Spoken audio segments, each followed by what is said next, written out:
This is where we like to have all the takes with our friend Pat Egan. Patrick, good morning. Hello. That was too long a pause. Hey, Pat. Just taking off my jacket. I'm a little warm. It was too long. It's toasty in here with all the hot takes. I was pregnant. The baby's here already. That's how long that pause was. No, the pregnant pause was for my live read, and then that was something completely different. Yeah. Odell Beckham Jr. had quite a day yesterday. No, he wasn't pooped on by an Instagram model. Again, but he did reveal that he's basically Neil deGrasse Tyson, Dr. Fauci, and Bill Nye all wrapped up into one. You got Chuck Norris as well. He's not Chuck Norris. I know what I did. I wrote it. Thank you. Wow. All right, give me the Odell When news. asked about his fear on contracting the coronavirus since he did miss 2 days of practice last week with an illness, here was Beckham's scientific response. I may not think it's going to enter this body. I don't want no parts of it. It don't want no parts of me. I think it's a mutual respect. So, in my mind, for me and my maturity level, I felt like it was the right thing to do to mention I may not have been feeling well. Thank God he brought up his maturity, because that's exactly how this works, okay? Yes. You just have to have mutual respect for COVID, and you're good. I don't think he doesn't think that he can. I don't either. And that's Really? why I played the audio, because the audio, Yes. he sounds dead serious. I don't think he is dead serious. I don't think he is serious even a little bit. It's a man that likes to get pooped on. Yeah, exactly. Remember that. Exactly. Allegedly. Let's talk about his maturity one more time. Only in America. Can you have a story 2 months ago of allegedly liking to get pooped on, and then 2 months later you reference your maturity? Remember, during the national championship game, Beckham, who obviously graduated from LSU, was seen on the field. Yeah, he's graduated. Did he graduate? I don't know. Probably not. Look, he likes to get pooped on, whatever. He was handing out stacks of cash to some LSU players, including Justin, because God forbid college kids get a few $100. I mean, after all, they're getting a sweet liberal arts degree. So Beckham has been banned from LSU facilities for 2 years after giving out, because LSU only made $2 million after receiving handouts, after all. Okay, who's going to hurt more in this, LSU or Odell Beckham Jr.? The answer to that question is LSU. Yeah. What the? That's like being a lame party and not inviting the coolest kid in school. Well, you're not invited. Oh, does that really affect me? That happened to me all the time. Is that really all the did it time. happen? Yeah. I was going to say, it sounds like personal experience. Just every single party, actually. But think about this for a second here. LSU, is it better to have one of your most famous and best alumni at the game, or is it better to not have them there? It's better to have them there. Yeah, LSU, nice try with the power play. SMU did this with Eric Dickerson for years.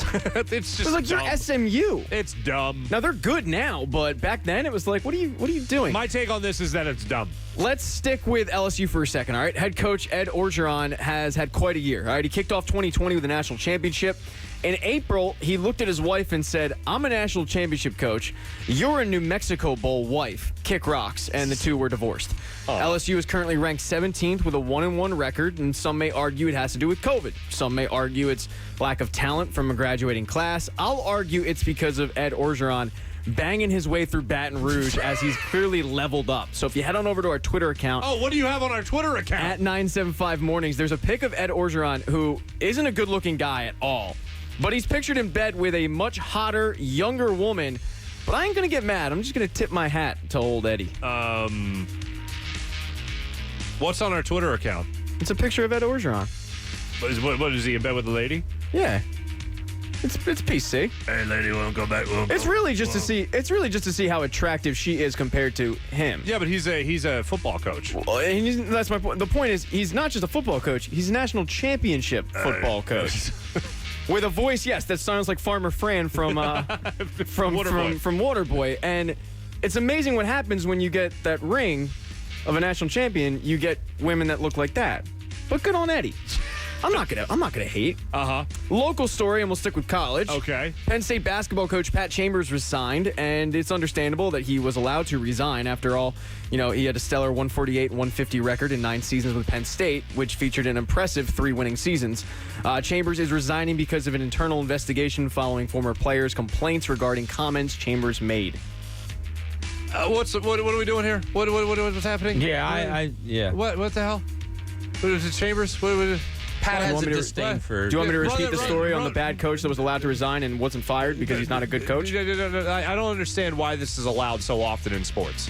Penn State basketball was pretty irrelevant for a long time, and they became a top 25 team under him. In 1 year, it took 9 seasons, 1 year. And well, he started getting a Philly pipeline in there. Yeah, I wouldn't call him He beat Temple. That was one of the big things with Fran Dunphy in the Temple hours, is that he got beat by Penn State and a bunch of kids that were from here. I wouldn't call him a bad coach. 148 and 153 winning seasons. You wouldn't call that a bad? And one of the seasons was like what he was 18 and 16. What was the program before he got there? You're right. He's the best coach ever. The best player they ever did go there. Yeah, come on. Come on. No, he's not a good coach. 9 seasons. No, 9. It took him 9 years. My bigger issue is why, like, if everybody knows that he's out and why he's out and how he's out, why mask it as something else? Why is he allowed to resign, you're saying? Yeah, it's like, why does that happen when, like, Matt Klentak, for instance, why does this happen so often in sports where it's like, oh, we can't fire the guy, we have to allow him to resign, when everybody knows what the deal is? Yeah, it's a good question. I mean, that's why I'm always confused by this. Usually it's like a union situation where it's like an investigation, but I don't think they have a union for coaches. I don't know. Yeah, it might. Penn State came out and said it wasn't an NCAA thing, meaning it was their own. It might be just the negative backlash and Penn State allowing him to save face by resigning instead of firing him, which is a bad look. You're acting like this is some like Indiana Hoosiers program. Yeah, like their most famous alum is Calvin Booth. No, I'm not acting like that. I'm acting like it was a dreadful. Joe Crispin. Crispin was a player. Like, I understand what you're saying, Jamie. I understand what you're saying. He kind of gave the program life. Neither one of you is putting either the Penn State or Penn State's coach in the Hall of Fame. Like, but I wouldn't call him a bad coach. Yeah. I think when you have 9 years, you better have one really good season.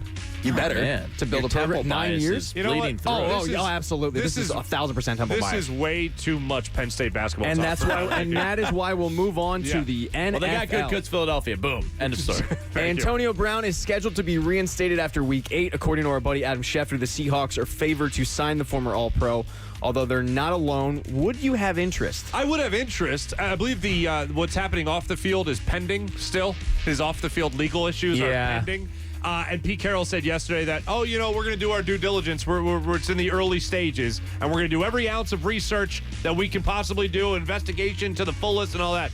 I would have to see what the end of that investigation looks like before I do anything. How old is he now? 29, 30? He might be 30. He might be a little bit older. But no, I want no parts. I wash my hands. I don't like making deals with the devil. 32. I think 32, yeah. Oh, he's a little older than I thought. Okay. Yeah, I'm out. I'm totally out. I'm not even waiting for the investigation, nothing like that. Look, we've seen on TV what a bad person he is. Like, we've seen it in front of his kids, everything that he's done. I don't. You bring in somebody like that, you're going to do more harm than good, even if it wins you a couple of games. My number one concern even goes back to even when we talked about this last year. Nobody knows him more than the Steelers. And the Steelers were like, I think we're good. We know what he can do here. We know what he can do with Ben Roethlisberger and all that. I think we're okay here, and we'll move on from this. Yeah, I'm good. Mostly because it would take away from Travis Fulgham. Obviously, yeah. I'm with you, guy. I'm all right. There you go. I could see Howie making a phone call though. Sure. There's way too much. Like, you watched everything that happened after he left Pittsburgh. I don't want that head case in a locker room. No. If Belichick can't make you work, I'm good. Yeah, and the other part also is the idea that this locker room has been, like, one of the reasons they've been able to actually squeak out playoff berths over the last 2 seasons has been because their locker room's so tight-knit. I don't know if he lends to that. Real quick, before we get in the next story, I just love how Belichick used him. Signed him for 1 week, got, I think, 2 touchdowns out of him, and then cut him. It was against Tampa, or was it against Miami? Miami. I mean, granted, yes, it's against Miami. But still, it was a good use of the system. All right, and then we'll move on to the one where we fight during a pandemic. Jamie, the sound. You had one job. I mean, oh my God, it's like me with a live read. He's falling asleep at the wheel here. Wentz jersey. All right. Thank you. When Harry Hoagiemouth attended last Sunday's game, he did so with a mask, his wallet, his cell phone, and a strong hatred for the show The Wire. Quote, I just think Baltimore sucks, he was quoted as saying. So when Baltimore Brad dare root for his team, Harry was having none of it. He sprang into action, defending not just his, socially distanced section, but he defended an entire city. He went down 8 rows to throw hands. As to what sparked the fight, apparently Harry Hoagiemouth yelled, yeah, well, Jimmy's Seafood is a tourist trap. And Baltimore Brad said, no, it isn't, you idiot. It's in Dundalk. No one goes to Dundalk. Now, normally Harry would have handled himself better, but he had exactly 2 Bud Lights and was feeling chesty. Unfortunately for Harry Hoagie Mouth and his buddy Matty Meathead, they've been banned from all events at the Linc. Eagles. I know we spent a lot of time ripping the Eagles, and I know that happens a lot. This is a deal that they absolutely had to handle in the manner that they handled it. So credit to the Eagles for doing what they did. Totally agree. Yeah, I said that earlier. I Pat. was waiting for. Bob said it first. I said it first, and Mark went after me. Sometimes we go out of order here. I'm not ready for that. I'm not ready for that. Jamie, do you have anything to say for yourself? I agree. Thank you. Birthdays today. Wow, birthdays already? Yeah, birthdays today. Wow, light day. It's not a great day. Yeah. South Park favorite. Former president was in town last night in front of Lincoln Financial Field. Yeah, he was. Yep, that happened. I missed Obama was in town in front of Lincoln Financial Field addressing people. Your thoughts? Obama almost got me shot one time. What? Barack, you got to get on the Wentz wagon. That's what he was discussing. He was discussing how to break down tonight's game. How to use Wentz and Jalen Hurts at the same time. Yeah, exactly. Had nothing to do with politics. I was in Center City, and the traffic was stopped for a long time. I'm like, why is traffic stopped? Oh, yeah, the president was in town. So I sat in traffic, whatever, for like 20 minutes or whatever it was.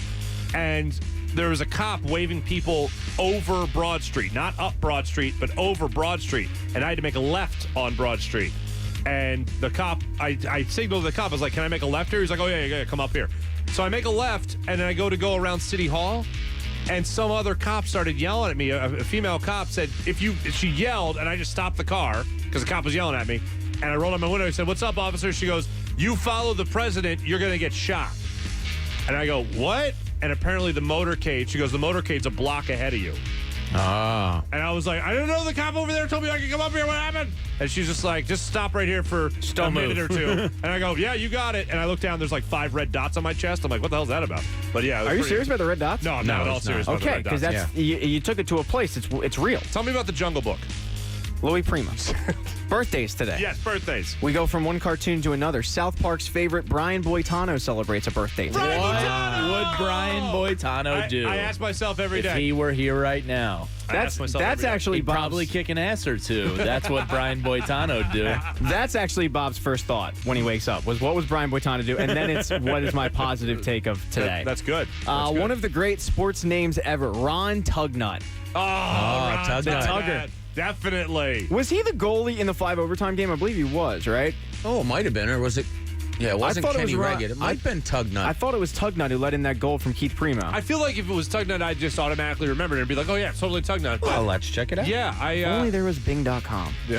There is. And Bob's on the case. All right. It was a weak birthday day, admittedly. Today in history. It was Ron Tugnut. I'm all over it. See, we know sports. In 1939, the first pro football game was televised, and it featured your Philadelphia Eagles. And par for the course, Eagles lost to the Brooklyn Dodgers 23-14. Now, it was the Brooklyn Dodgers football team, I think.